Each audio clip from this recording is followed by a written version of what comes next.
Michelle. How are you doing? Good. Hi, Francis. So good to see you. Happy New Year. Happy New Year's. So super happy and excited to be able to have this little fireside chat with you. And many people probably don't know that much about your background, but I've heard and learned so much about your background from just chatting with you. And I love for people to learn basically all the things that you've gone through in your own personal journey. Can we start off with you telling us a bit about yourself, who you are, where you came from, and how you got started doing what you do today?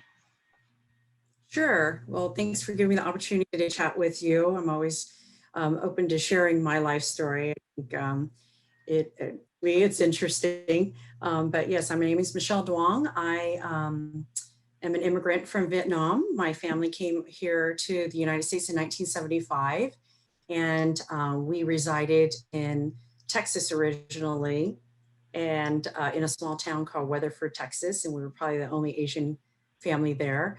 And we moved out here to Southern California, where my dad's side of the family came when they came from Vietnam in 1987. So I've been here in Southern California since 1987. I do go back to Texas very often, at least once a year, as we have a lot of family there, my mom's side of the family. I am a mother of two young men, 27 and 23. My oldest just turned 27 yesterday, and I had him very young. And I've appreciated the bond that we have with me having him that young and understanding the generational challenges that they are faced with. So with that being said, as far as my background, I graduated from UCLA with my MBA, and I have a law degree from Chapman University. I did practice law for a few years, but I really use my law degree and my education to be an entrepreneur. I've been in the staffing industry almost 20 years, and I think what has kept me in the staffing industry is my will and passion to help others. I've never treated it as a sales job. It's really, how do I make an impact in others' lives? And that stems from all the challenges and adversities that I've experienced in my life in so many different facets. And so the staffing industry has always been the core business that I've been in the last 20 years. But I've had my own staffing firm. I've worked for global organizations. I did run, I was a part CEO owner of an IT consulting business as my late husband passed away of pancreatic cancer. It will be 3 years this March. And I was basically in that position by default. And that's something that we could discuss later on in our discussion that I will share with everyone in our chat. But in a nutshell, my career is centered around helping others. That's beautiful. Thank you so much for giving that little glimpse at the beginning. And yeah, you definitely touched on a lot of challenges that you've gone through. So I want to ask if you can share, do you mind sharing with the audience and myself some of the challenges you've gone through in your life in terms of health challenges and relationship challenges, and also obviously being a young parent challenges. All these three things are huge in a person's life, but you, from my memory of talking with you, had it on a whole different level. So would you mind sharing that with us? Well, I'm truly blessed to even be here. I think being we don't have hours to discuss or chat like this, so I'll do my best to summarize it. I am a 3-time cancer survivor. I went through breast cancer, thyroid cancer, and cervical cancer. And every time, you sit in front of the doctors and they give you this terrifying news, you just are faced with so much fear, unknown, and anxiety. And I think that the one core thing that is, well, I would say 2 core things that have always helped me overcome that fear and anxiety and be able to beat cancer, first and foremost, is my faith. I have very strong faith in the Lord.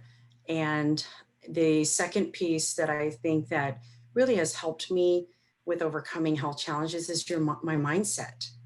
making sure that I'm always every day resetting and being able to stay positive in the way I look at the day. And I think what a lot of people tend to do is, and it's natural when you're faced with a challenge or the adversity, you're scared of the unknown. And the unknown is what's going to happen next week, next month, next year. And if I'm going to be here, and all these other questions start storming your mind. And for me, when I get faced with big challenges, I tell myself, it's okay if you step back and take things hour by hour and then day by day, and just slowly understand how much you can endure. Do not overwhelm yourself. And I think that's something that I truly feel I've mastered. And when I see other people struggling with adversity and challenges, whether it be health scares, changes in their lives, careers, pivotal moments in their life, we tend to get crippled by looking at such a big picture right away. Yeah. And for me, sometimes it's okay.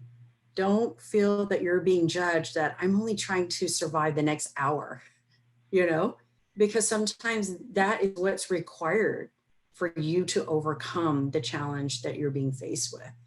And mindset is huge.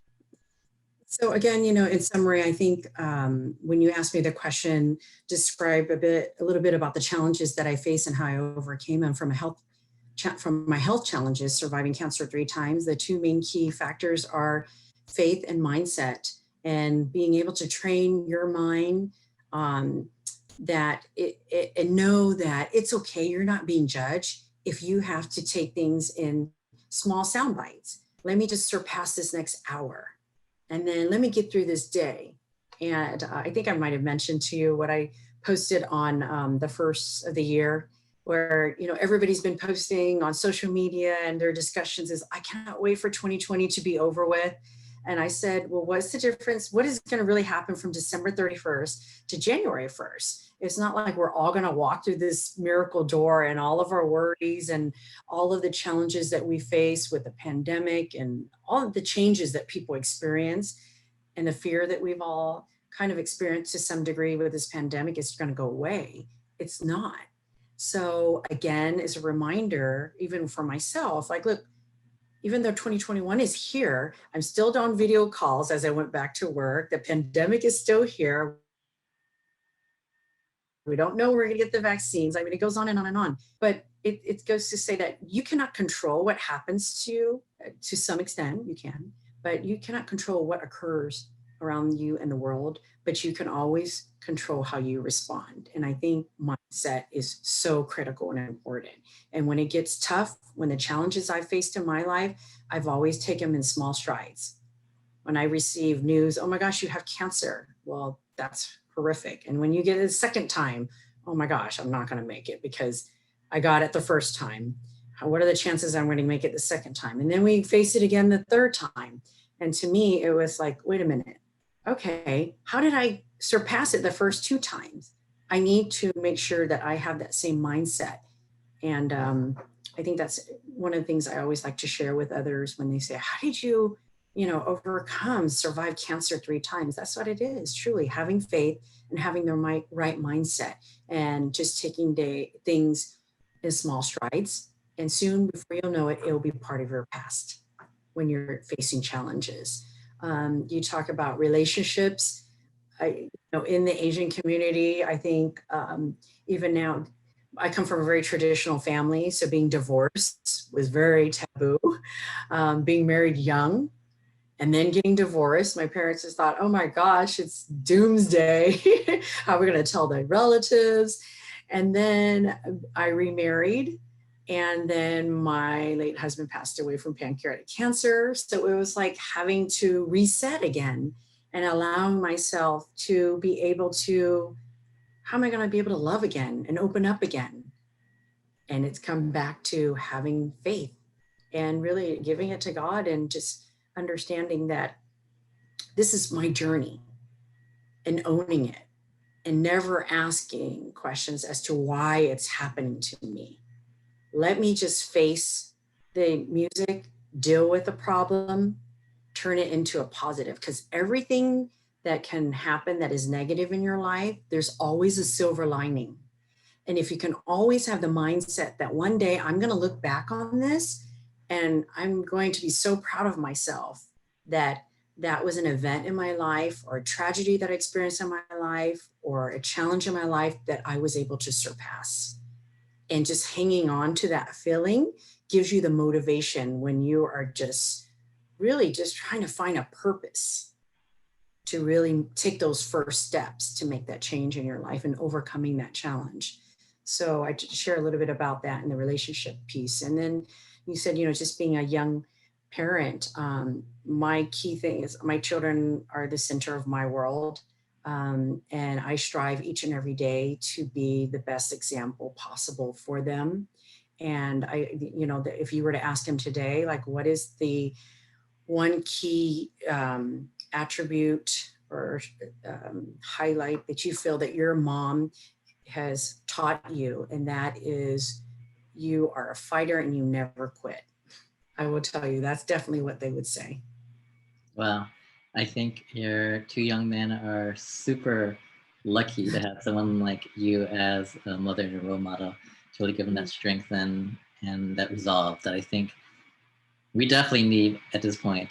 Actually, that will actually brings me to my next question for you. Just leads it naturally to it was, so you've already demonstrated so much strength and resolve in your own personal journey of having to face cancer 3 times, um, surviving it 3 times, your relationship, and then also losing your late husband to cancer itself, and also being a single parent on top of all that. So your strength and resolve has already been very well honed. That what do you think 2020 has taught you, and hopefully also taught the community in terms of the lessons of resilience? Has it taught you more than what you already knew? And if so, what is it? And what do you hope our community could learn from this as a whole now? I'm a big believer that we continue to learn each and every day. There's always something that we can learn from someone or an event in your life every day. And 2020 had so many uncertainties, and it was a year that required a lot of us to be able to adjust, to change, adapt to new uncertainties, being resilient, being able to pivot. Ironically, I started a brand new job and 5 days before the shelter in place.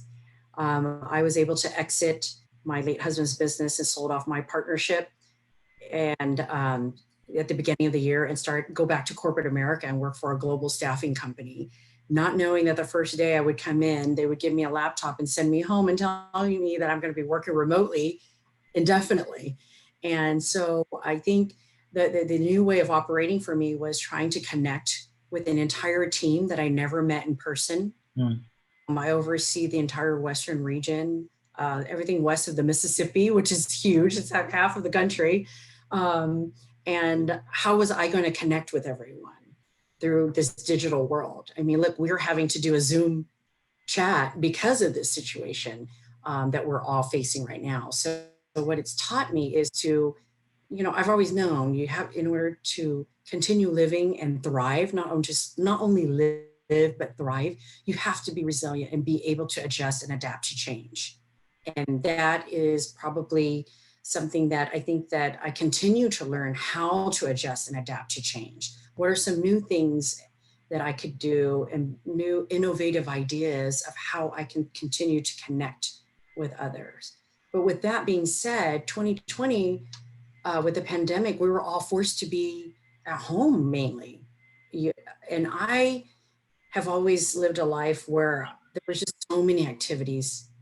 I have philanthropic responsibilities. I've served on boards for several nonprofits, and even today, as a full-time job, entrepreneur, being a mom. And I'm sure a lot of your Asian audience will appreciate this. Asian parents rely on us a lot. They call us for everything. So, they can't go to the doctor. Can you call this person? Can you do that? I coordinate everything.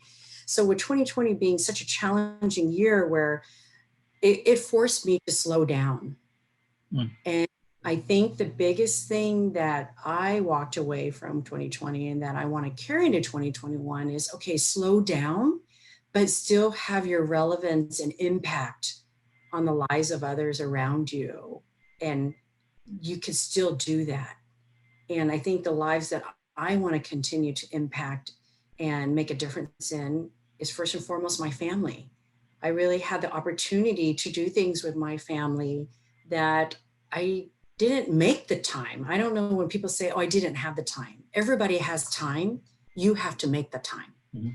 So I think 2020 was a year that taught me that I have to continue that, make the time for my family and connect with them and be able to spend quality time to help us continue to move along.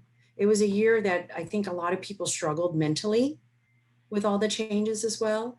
We all had a lot of fear. We didn't know if our family members were going to get sick, if we were going to get sick. I'm sure a lot of people face challenges from an economic perspective, losing their jobs, or a lot of the executives that I know that I work with, they were forced to make some really hard decisions. Like even myself, I just took on this new job and a roster of people, I had to decide who I was going to furlough, and I don't even know them. So that goes back to, you have to just trust your instincts and be able to adjust to change, be resilient, and just rely on who you are and what you bring to the table to make an impact on someone else's life each and every day. That's beautiful. Um, I did have one more question, but I actually want to pivot to ask something else. Um, you talk about how you do a lot of work even now in charity, even with 2020 being such a challenging year for everybody. And I know one of the biggest operations that you help run is something called Operation Be Kind. And it's a Mhm. very special operation because it constantly pivots to help the, um, I guess, the organizations and the communities that are most in need. What did Operation Be Kind look like in 2020 and what it was able to do? And was it able to help affect the communities that it thought needed to help the most? Well, I've been very involved on a philanthropic level. I've served on the boards with some very large nonprofit organizations across the nation. And Operation Be Kind started in 2017. One of my dear closest friends is like a family member. She and I went to the Ellen DeGeneres show. And at the end of her show, one of her taglines is be kind to one another. And as a cancer survivor, I got the tickets to go to her show, and it was the 12 Days of Giving. And I remember our car ride home, we were talking to each other like, oh my gosh, how are we so blessed that we got to go to this event? But just think how Ellen felt giving away all these um, items for the 12 Days of Givings for Christmas, how it would feel to be able to give versus receive. And at that time, we just found out the news of my late husband's terminal illness. And my good friend just wanted to just do something to enlighten um, the community. And so she went to go feed the homeless.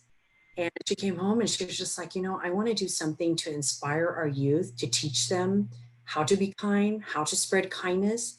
But, we always had in the back of our mind, a lot of these nonprofits are such large organizations and they're not really making an impact in your immediate community and not able to reach out to specific demographics. And in addition, a lot of these nonprofits don't have the opportunity um, to touch so many lives. They're very specific in their mission, whether it be just breast cancer or the Arthritis Foundation or the AIDS Foundation, one specific cause. Operation Be Kind basically every month has a different mission that we partner up with these other organizations to make an impact on those lives. And it's very rewarding for us. And 2020 was very difficult for us because given we were going into our third year of operations. And so nonprofit, we basically have to rely on the donations of the community and everybody around us to help us keep us afloat. All the board members don't get paid. That was what's different from the other large nonprofits that are out there. So it's truly volunteer and donations. And to be in a pandemic. We couldn't be together. I think the first several missions we had were to help a lot of the homeless people putting together these kind bags. So how do we keep ourselves safe while we're helping them? They don't even have masks to come pick up these kind bags with, essential items to get them through these tough times in 2020. So how it impacted us is really hard. We had to learn to operate on a digital platform. We still got our donations. Our volunteer groups had to be smaller. They had to be spread apart. And we had to cancel our annual golf tournament. That was our biggest fundraiser. We had to cancel our gala event, which is another big event of ours. But you know what I really learned at the end of the day, when people want to give back and help, so what we didn't have a golf tournament, so what we didn't have a gala event, people still donated, and we were still able to make an impact in other people's lives.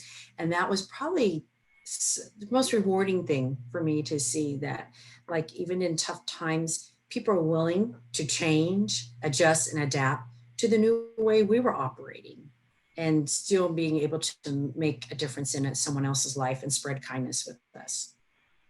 Well, okay, thank you. I'm so glad that, I think that's the hallmark of a real, true, mission-driven nonprofit operation, is that no matter what the situation is, you will find a way. Just like you'll find time, you'll make time, you'll make a way, a strategy to make it happen. So thank you for being part of that and leading that and being an example. And that's really all the time I have for our wonderful fireside chat. It went by so fast, but I've learned so much from you. The fact of what it means to be resilient, to make time, to always find a way, and most importantly, no matter how big something is, break it down to small pieces, small chunks, and then take it on one bite at a time, and we'll make it through. So, Michelle, it's always wonderful to talk with you. Thank you so much again for being such a strong pillar of our community. And I really hope that we'll get a chance to finally meet you in person. I hope I get a chance to meet you in person sometime, probably at the rate things are going, either late 2021 or early 2022. Well, I appreciate you giving me the time to chat with you, and sharing a little bit of a glimpse of my life and what I could share. And I hope that anybody watching this or listening in our chat, it will inspire them or get them to take that first step. I always say one step is better than no step. So it's just pushing them to make that change, or facing their fears. Absolutely. Thank you again so much. We'll talk to you again really soon. Okay, Michelle? Sure. Thank you so much again. Take care. Bye-bye now.